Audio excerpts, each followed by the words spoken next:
Hey everyone, welcome to the Pawareness podcast, and thanks for joining me. Be sure to rate, review, and subscribe on iTunes, Spotify, and YouTube, and also check us out at pawareness.org and on Instagram at pawareness_official. On Instagram, we are doing submissions for Pet of the Week, where you can submit your foster pet, and we'll pick one winner every month, and we'll give $200 to their choice of charity or foster. Thanks for watching, and I hope you enjoy this episode. Hey everyone, welcome to today's episode of the Pawareness podcast. Today I have special guest Tori Mistick of Wear, Wag, Repeat.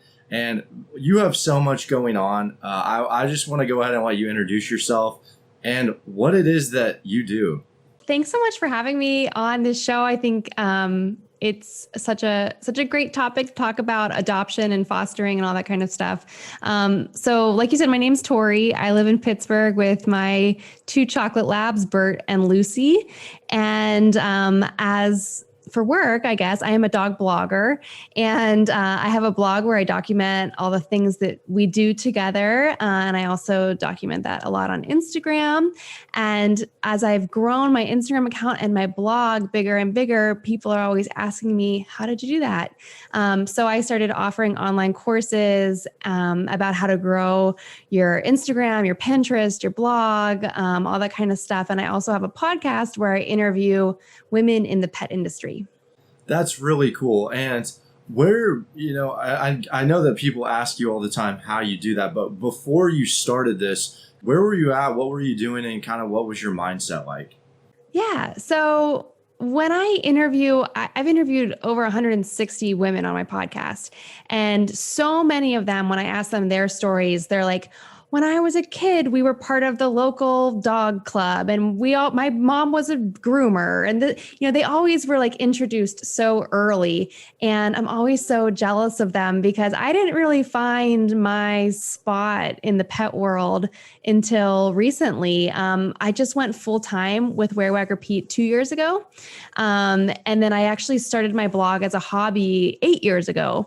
So when I first started my blog, it was just kind of a place, a creative outlet to post DIYs. And then I posted dog photos. And when I started posting the dog photos is when I met all these really cool dog bloggers and pet bloggers. And that's kind of what launched me in the direction of doing what I'm doing now. That's so cool. And I feel like there are so many facets to probably what you do. Like there's the blogging, then there's the podcast, and then there's the merch, and then the courses. But like, what's one of your favorite things about what it is that you do? So I'm glad that you're asking me that right now, because one of my favorite things is a new thing that I just started doing.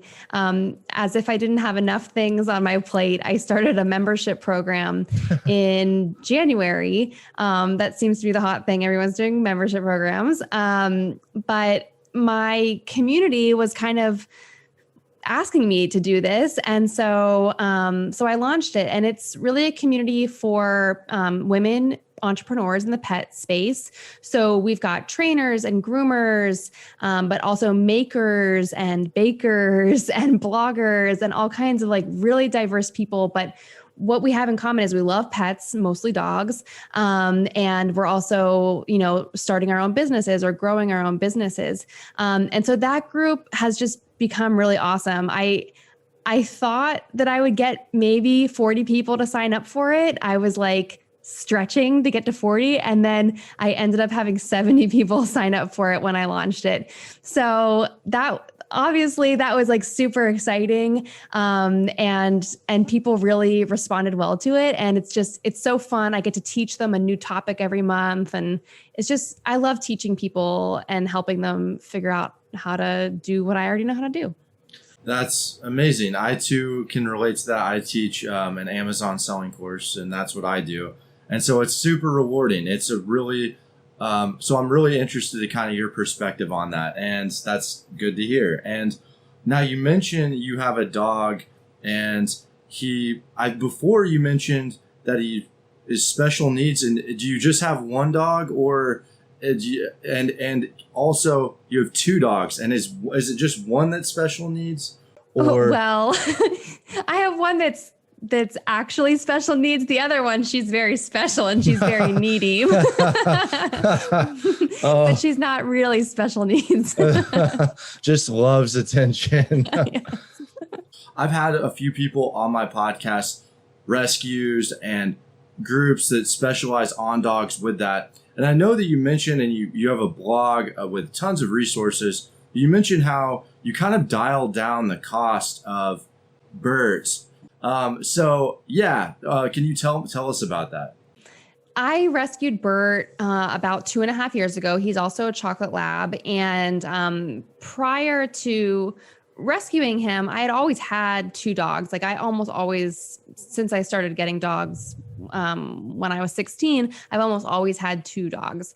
And it was just me and Lucy for a few years after my other one had passed away. And so Bert kind of popped up on Pet Finder. And, like a lot of dogs who pop up on Pet Finder, he had one blurry photo and like almost nothing in his bio, just said special needs and no kids. And I was like, well, like, I wanted more information. I was just intrigued. And so I called them and I found out that he had been at the shelter for over a year, and that his special needs was that he's epileptic and he was on medication for that. And the reason why they listed him as no kids was just simply because he's big. He's like 90 pounds. And they were just like, he could knock a kid over. And I was like, well, I wouldn't really say that like, you think like aggressive, and so, so he was just, his profile, his like online dating profile didn't really set him up to like be really successful, but that's okay because he sat around long enough for me to come around and get him, which was really lucky for both of us. So when I first got him, they handed me off to him when the paperwork was signed and they were like, here's his pills.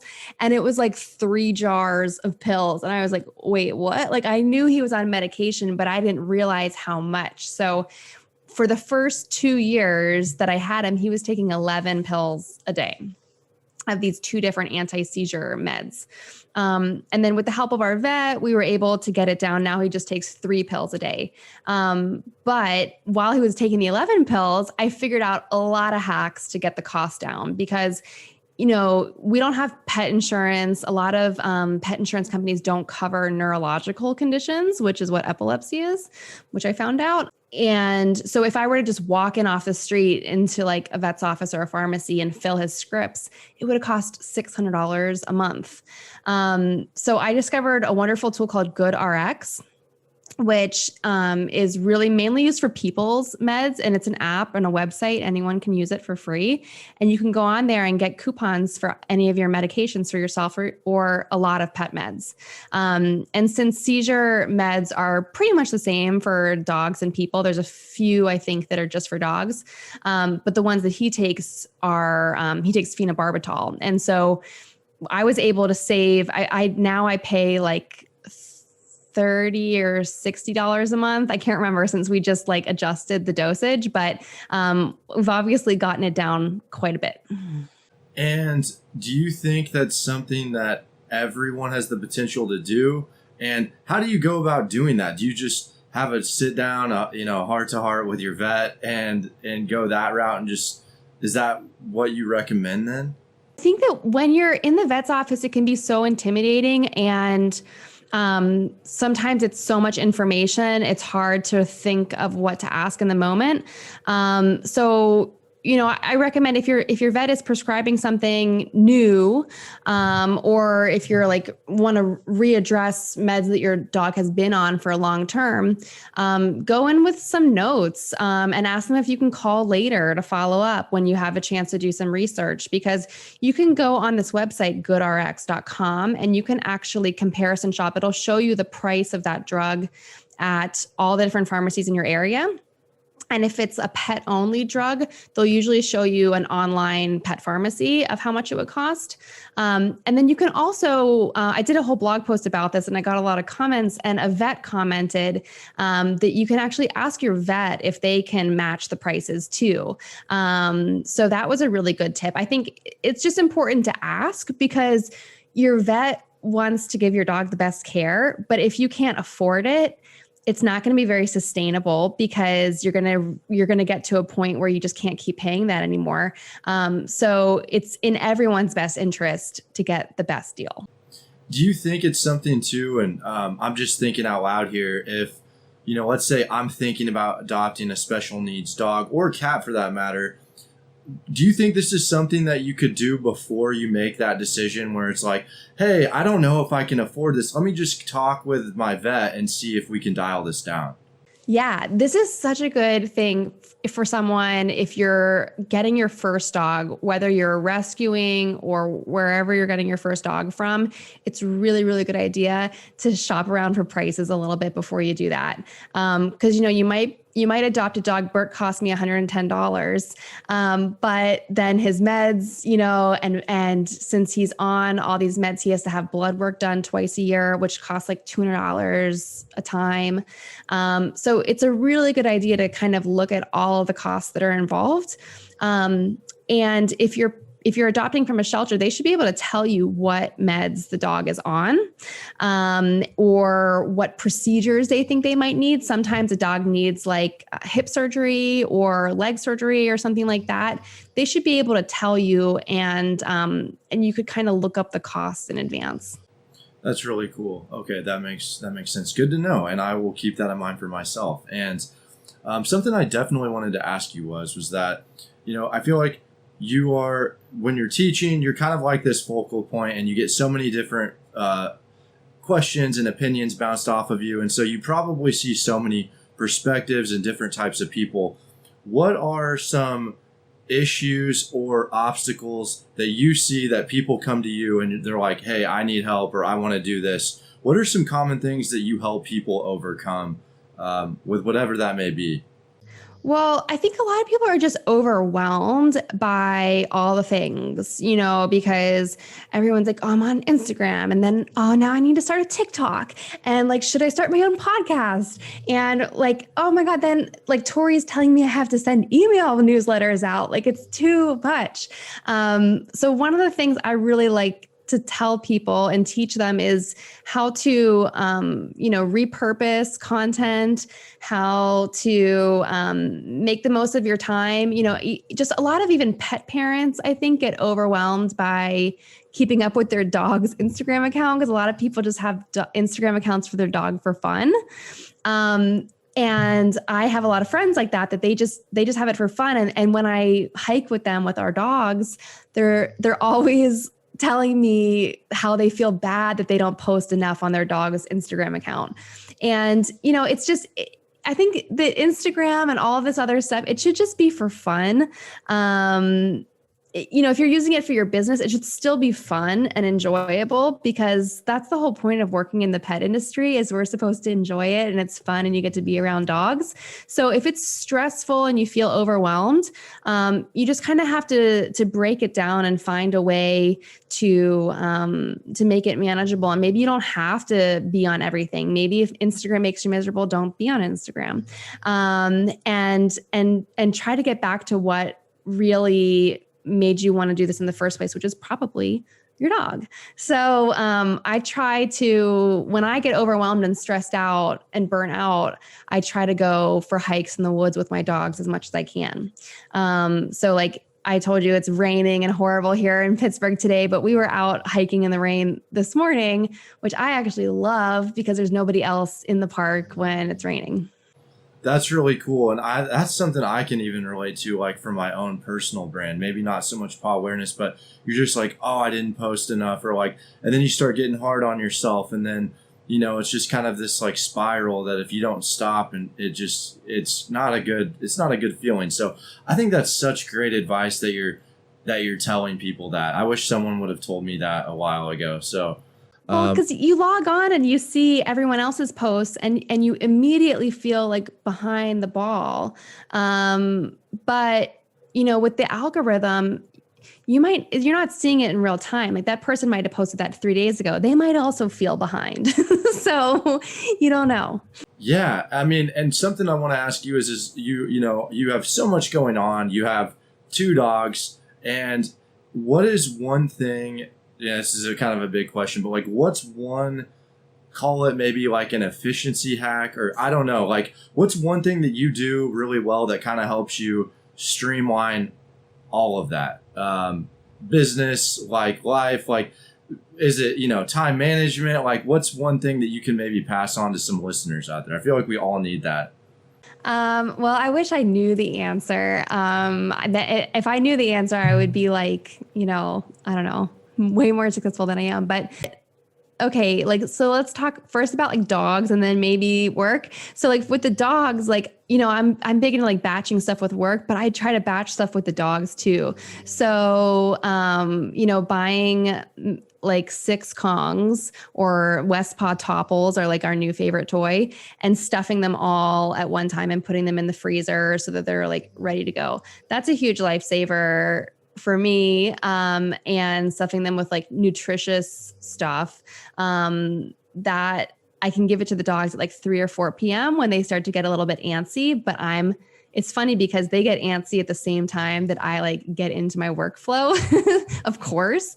So like the second I start like really getting into it and writing something, they want to nudge me.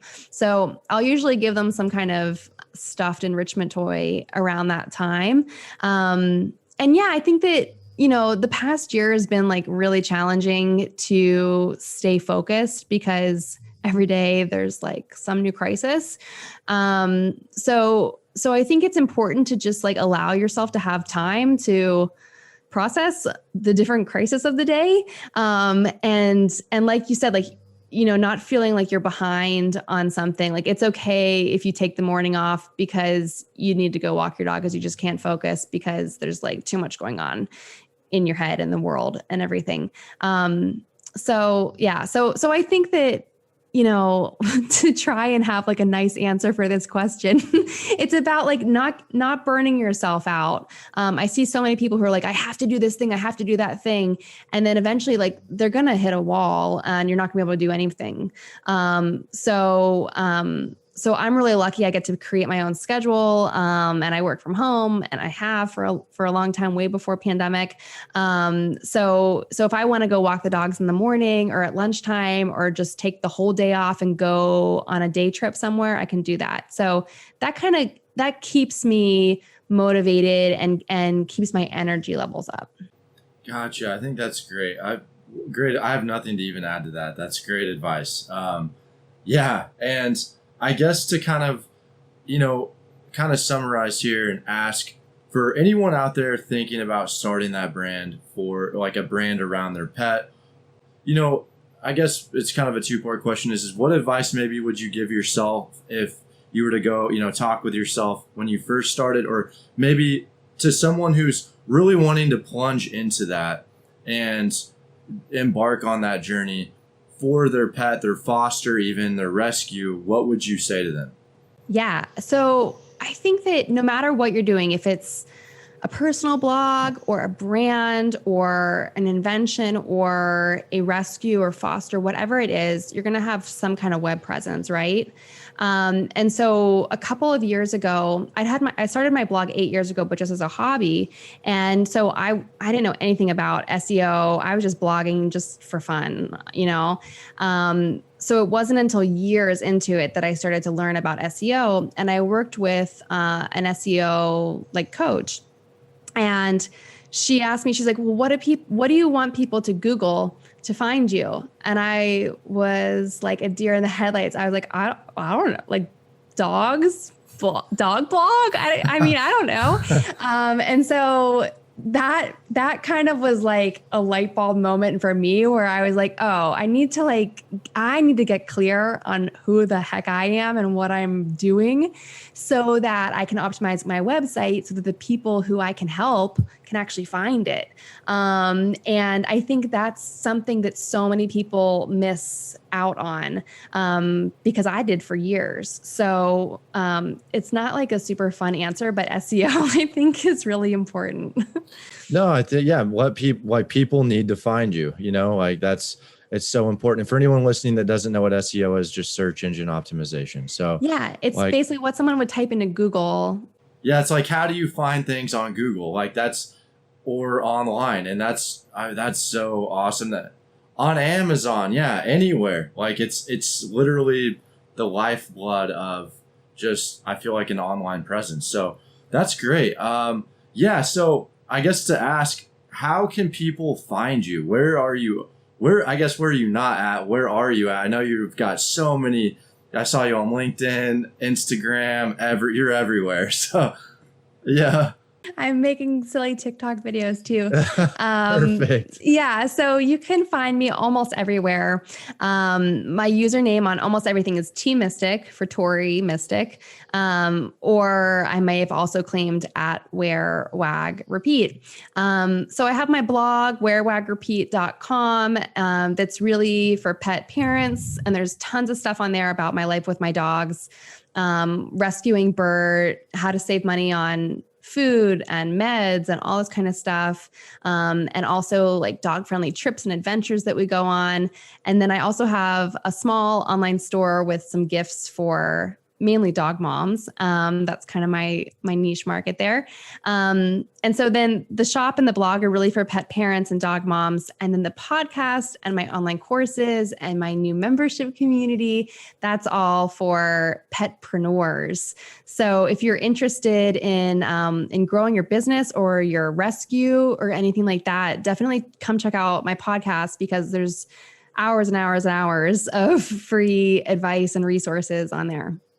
That's great. And wherever you're listening at, it'll be in the description below, all of her social media. Check it out. I know I'm going to check out more after this podcast.